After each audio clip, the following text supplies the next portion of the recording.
The Castle of Good Hope was established in January 1666 by the Dutch East India Company, and around it grew the city of Cape Town.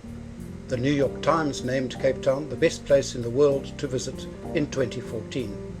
Table Mountain, which towers over the city, was crowned one of the 7 natural wonders of the world in 2012, and Cape Town is also the design capital of the world for 2014. With its rich history, diverse culture, natural beauty and vibrant nightlife, the city has much to offer. Cape Town has become one of the most popular tourist destinations in Africa. Yet, for all this, Cape Town has a darker side to it. Cape Town has a particularly problematic situation with organised crime and gangsters. These gangs are deeply ingrained in the Cape Flats and are responsible for much of our drug subculture, which is the criminal economy that underpins their profit model.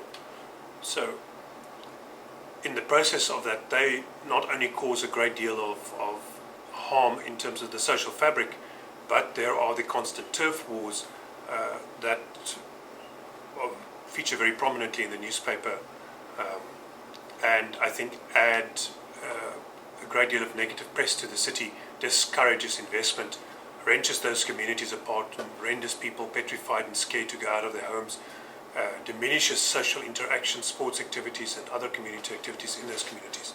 So it's imperative that we do what we can.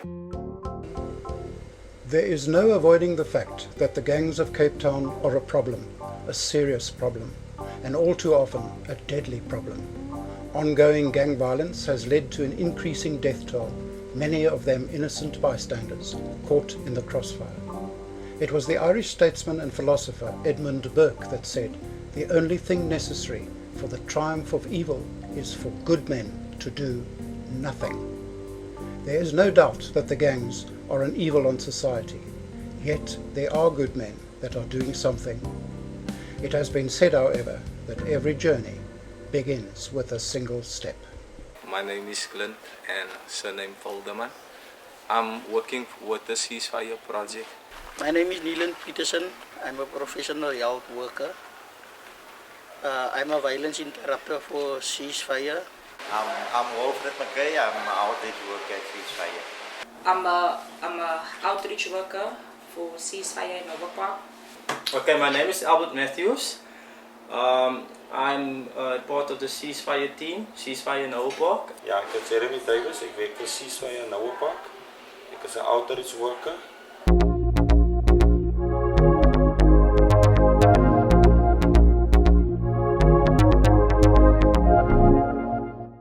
Hanover Park, on the outskirts of Cape Town, is not a large area, yet it is a hotbed of gang activity with its accompanying gang violence.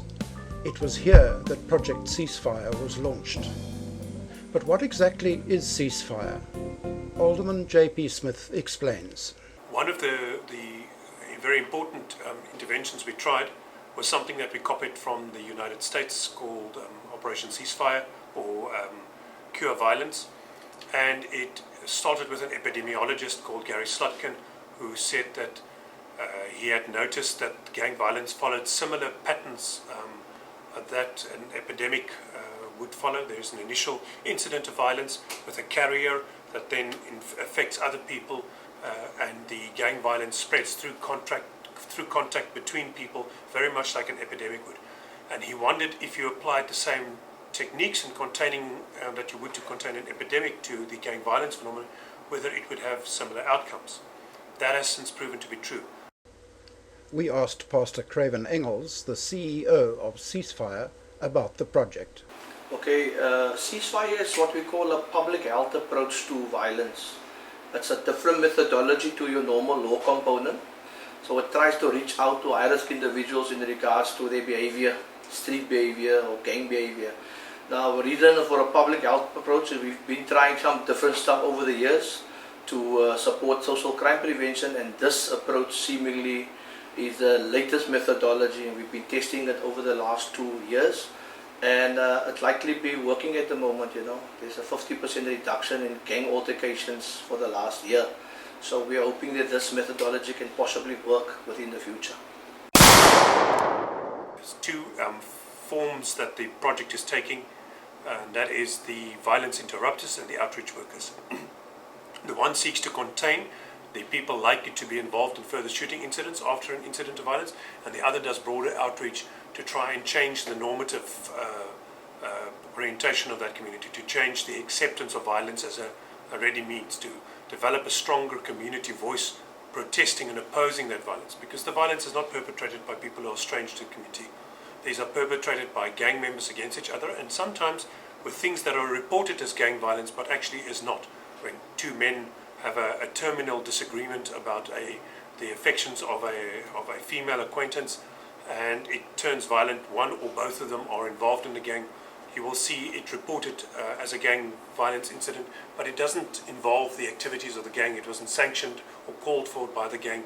It is a personal thing between two people who also have gang affiliation. Well, Ceasefire has got three pillars on which it operates. One pillar is what we call your identification, identify what happens on the ground. The second pillar is what we call interrupt the cycle of violence, and the third pillar is to alter the behaviors.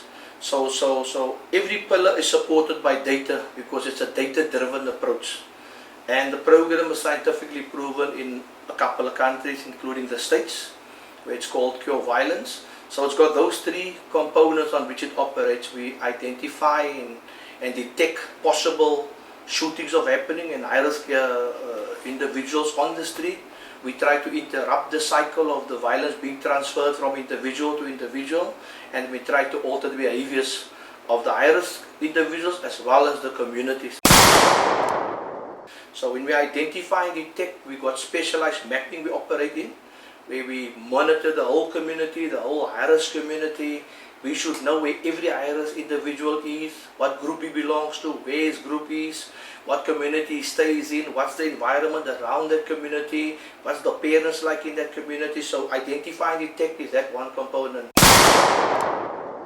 To interrupt is the other component. It's where we've got specialized guys we've trained over the last 2 years. They are called violence interrupters. So they are credible in the streets, they are credible within the gangs, because they used to belong to certain of these gangs. They've been incarcerated in prison for up to 10 years, some of them. They have been released and got no criminal records now.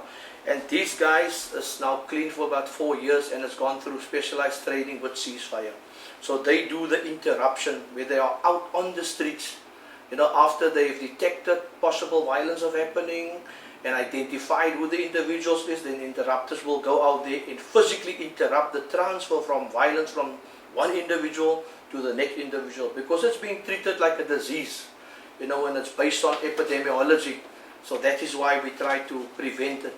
Should violence has happened already and the interrupter sort of couldn't stop the violence of transferring, he will then try to stop the retaliation. My name is Neelan Peterson. I'm a professional health worker. I'm a violence interrupter for Ceasefire. For violence interrupters to have any chance of success, they need to have credibility on the streets. All of Ceasefire's violence interrupters are former gang members, and many of them have spent time in prison.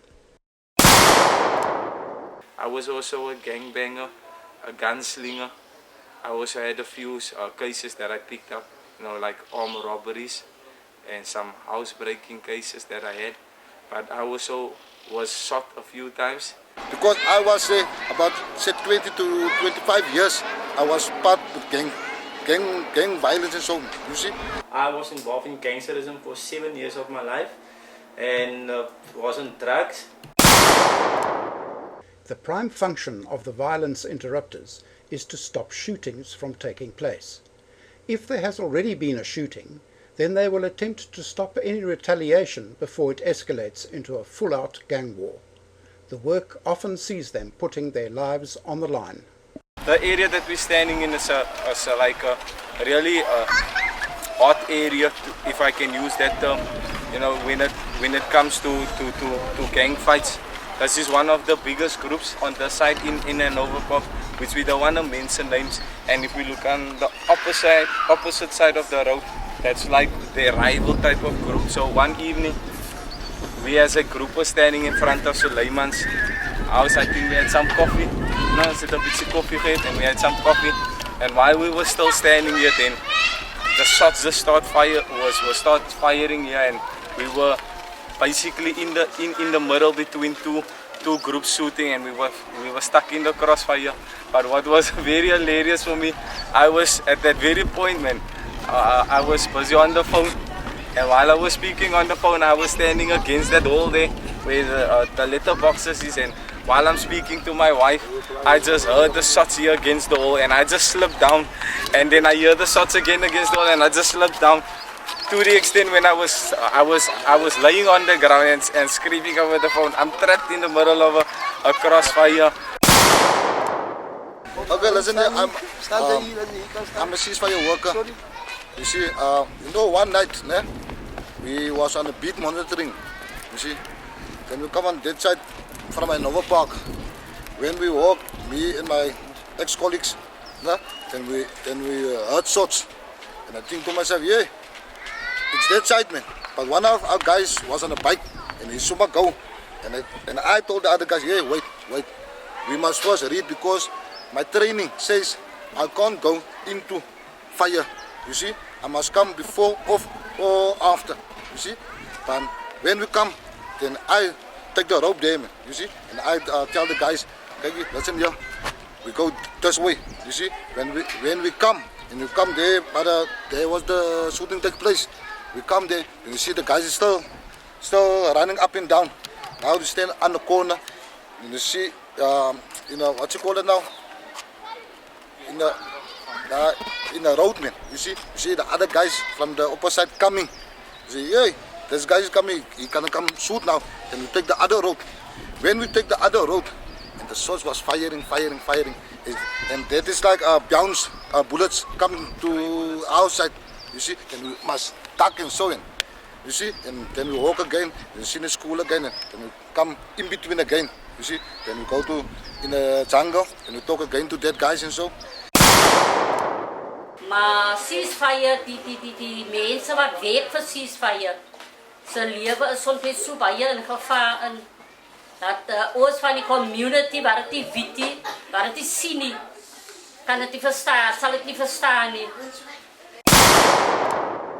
Should violence has happened already and the interrupter sort of couldn't stop the violence of transferring, he will then try to stop the retaliation. Go to the opposite party to whom the violence has already been transferred via shooting or whatever, and then he would try to stop the retaliation. If he is if it's positive and he could stop the violence of being transferred or the retaliation, he would look at possible individuals that would need help within that community. And then he would send an outreach worker to see if he can maybe put them in various skills programs, substance behavior programs, job readiness programs, halfway houses, safe houses. So they would then identify, and the outreach worker would come and work alongside this individual that would possibly say, look, I want to change what's happening and I could have died in this incident and I don't want to die like this. Is there a way out for me? And then the outreach worker will come alongside to try and change or alter his behavior. So we have a risk reduction plan with them, and we try to find out what is the reasons that they are into this and what do they think they need to stop that cycle that they continuing with, like high-risk activities, street activities like robbing, house inbreaking, shootings, and that. So we have the risk reduction plan, and we try to get them into that programs, maybe like a course, a carpentry course, maybe they have a substance problems, we try to enroll them into a restoration program, or we try to get them into a rehab so that they can deal with that problem. Many of the programs, including rehab, are run at Camp Joy. For many high-risk individuals, it represents a major turning point in their lives. We spoke to some of those currently in the program. I started at Mandrax and took got involved in gangsterism, been in and out of prison, walked to my mother's nails, made my mother cry, broke my family's heart to please my friends. Now I'm sent here to Camp Joy to make a change in my life. Yeah, so I am trying. I'm here about to say 2 weeks now. So I'm trying my best to make a change, just to make my family happy and my community happy. See that I can change, it is a change. And everybody can make a change. The physical demands of working as a violence interrupter or counsellor go without saying, yet the emotional strain can be even more demanding. Then you strain yourself also emotionally because like you start getting attached to the participant and all that, and then you hear like 5 minutes later your participant just got shot dead, but you just left him now. So sometimes that emotionally that is like draining you as well as a person also, because we're all human beings. In most incidents, in most of the time, you do get emotionally involved, because why you get attached to these boys, and at the end of the day you hear, no, that one was shot, and really it breaks your heart. Because for me as a mother as well, not just as a ceasefire employee, as a mother as well, because I've got kids of my own, and for me het raak vir my eerlik.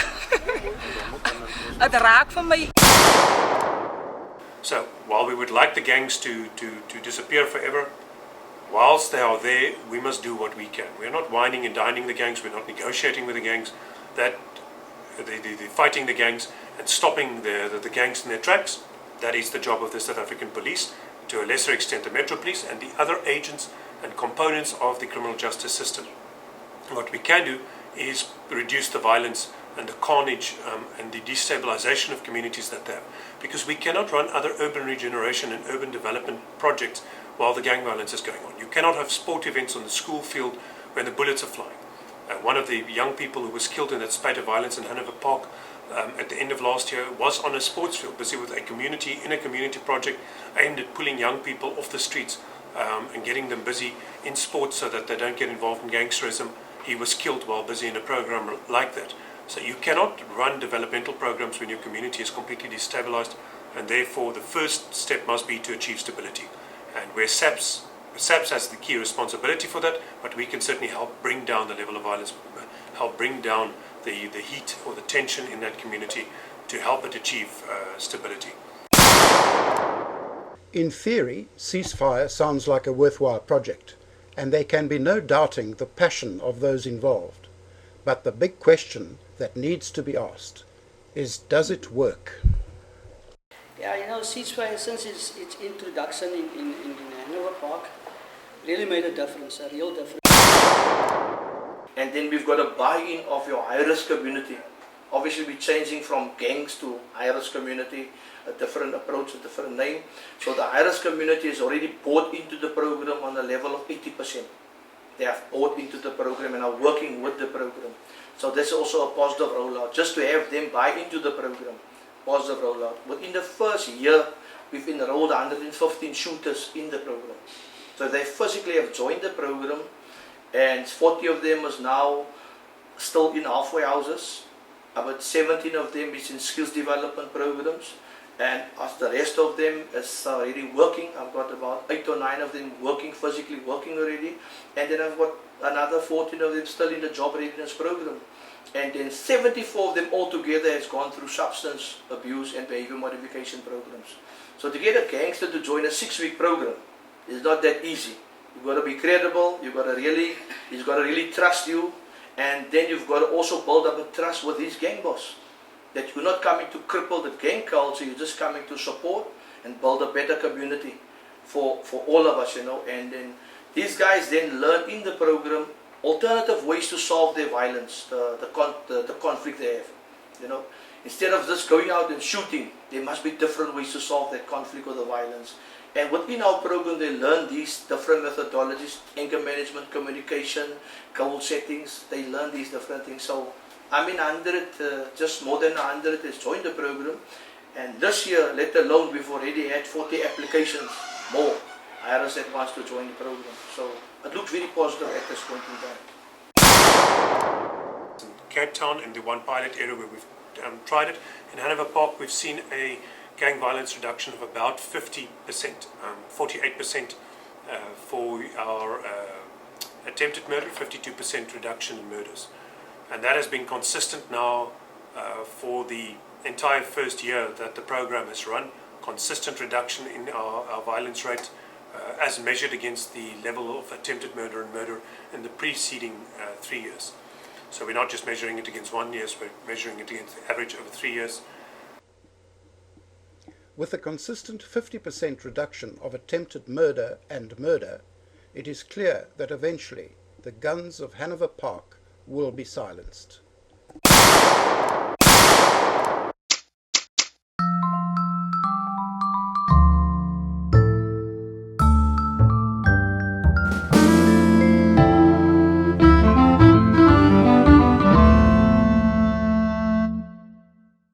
Hi, I'm John from Two Grumpy Old Men Productions.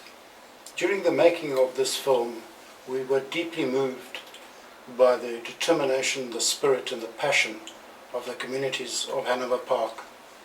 So much so that we felt we would like to contribute in some small way.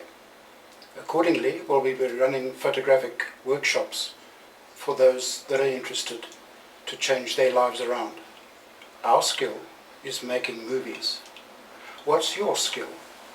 If you feel you have something to offer and you believe in the power of one, why don't you contact Hype Magazine? If you believe you can do it, Hype Magazine could make it happen. Thank you very much.